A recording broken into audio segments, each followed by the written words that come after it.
박씨네 집에 어느 오후 올케를 울린 효정의 소리 없는 진심. 아주 평범한 어느 오후 박씨네 집의 작은 주방이 임신한 한 여성을 오열하게 만드는 장소가 될 줄은 아무도 예상하지 못했습니다. 그것은 피로 때문도 압박감 때문도 호르몬 변화로 인한 변덕 때문도 아니었습니다.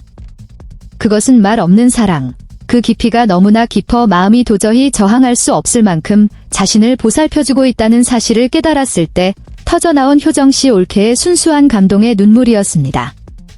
그날 효영씨는 이른 아침부터 일하러 나갔고 서진씨는 저녁까지 이어지는 촬영 일정으로 바빴습니다. 집에는 임신 중기에 접어든 올케와 효정씨 단둘만이 남아있었습니다.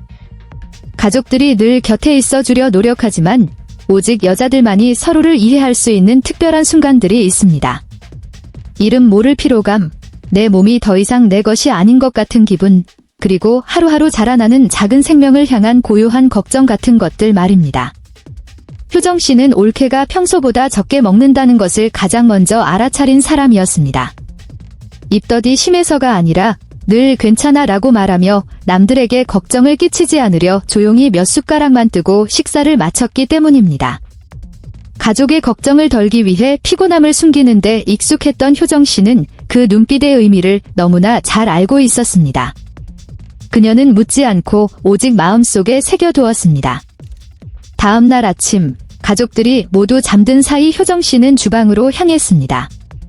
소란을 피우지도 도우미를 부르지도 않고 그녀는 직접 재료 하나하나를 정성껏 준비했습니다. 그날 효정씨가 만든 요리는 값비싼 산의 진미도 복잡한 기술이 필요한 화려한 음식도 아니었습니다. 그것은 소고기 미역국이었습니다. 하지만 평범한 미역국이 아니라 임신부와 산모를 위해 정석대로 끓인 특별한 미역국이었습니다. 한국에서 미역국은 단순한 음식을 넘어 보살핌과 가족, 그리고 보호의 품을 상징하는 것이기 때문입니다. 효정씨는 전날 밤 어머니에게 전화를 걸어 아주 세세한 부분까지 물었습니다. 미역은 비린내 없이 부드럽게 하려면 얼마나 불려야 하는지, 소고기는 어느 부위가 소화가 잘 되는지, 위에 부담을 주지 않으려면 얼마나 싱겁게 간을 해야 하는지 등등 말입니다. 그녀는 마치 중요한 시험을 준비하는 학생처럼 꼼꼼히 메모했습니다. 효정씨에게 이것은 단순한 요리가 아니라 자신의 마음을 표현하는 방식이었습니다.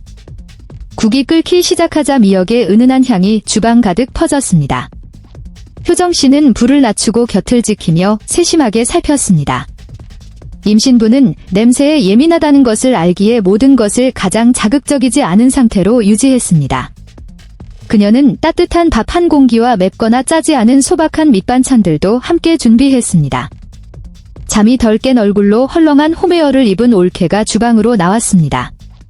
주방에 서 있는 효정씨를 보고 그녀는 조금 놀란 듯 했습니다. 효정씨는 그저 미소를 지으며 아주 나지막하게 말했습니다. 언니, 국 좀 끓였는데 입에 맞을지 모르겠어요. 한번 드셔보세요. 올케 앞에 국사발이 놓였고 효정씨는 함께 식사하는 대신 맞은편에 앉았습니다. 마치 중요한 평가를 기다리는 사람처럼 그녀는 올케의 반응을 기다렸습니다. 올케는 숟가락을 들어 국물을 한 모금 들이켰습니다. 입에 들어가는 순간 그녀는 동작을 멈췄습니다. 그것은 누군가를 감탄케 할 만큼 대단한 맛이라서가 아니었습니다. 그 맛이 기억 깊은 곳에 있는 무언가를 일깨웠기 때문입니다. 바로 조건 없는 보살핌을 받고 있다는 느낌이었습니다. 국물은 충분히 담백하고 따뜻했으며 예민해진 위장에 전혀 자극을 주지 않았습니다. 그것은 오직 세심한 배려가 담긴 맛이었습니다. 올케는 숟가락을 내려놓았습니다. 스스로도 이유를 채 알기도 전에 눈물이 쏟아졌습니다. 그녀는 고개를 숙였고 두 손은 가늘게 떨렸습니다. 깜짝 놀란 효정씨가 혹시 입맛에 맞지 않는 것인지 걱정하며 서둘러 사과했습니다.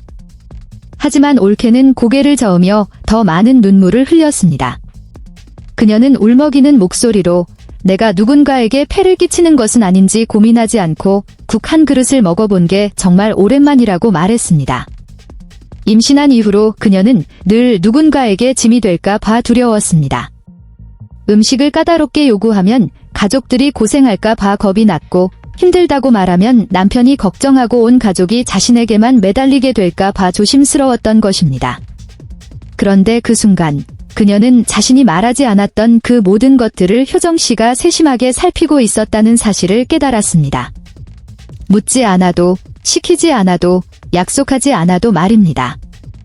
오직 국 한 그릇을 통해서였습니다. 효정이는 그냥 시누이가 아니에요. 올케는 목소리가 메인 채 덧붙였습니다. 내가 늘 아끼고 사랑하는 여동생이에요. 그 말에 효정씨는 멍하니 서 있었습니다. 그녀는 자신이 대단한 일을 했다고 생각한 적이 없었습니다. 그녀에게 국 한 그릇을 끓이는 것은 그저 당연히 해야 할 일이었습니다. 하지만 올케의 눈물을 본 후에야 효정씨는 진심 어린 배려가 적재적소에 닿았을 때 사람의 마음속 깊은 곳을 어루만질 수 있다는 것을 이해했습니다. 그날 오후 집으로 돌아온 효영씨는 아내가 평소보다 훨씬 깊이 잠든 모습을 보았습니다.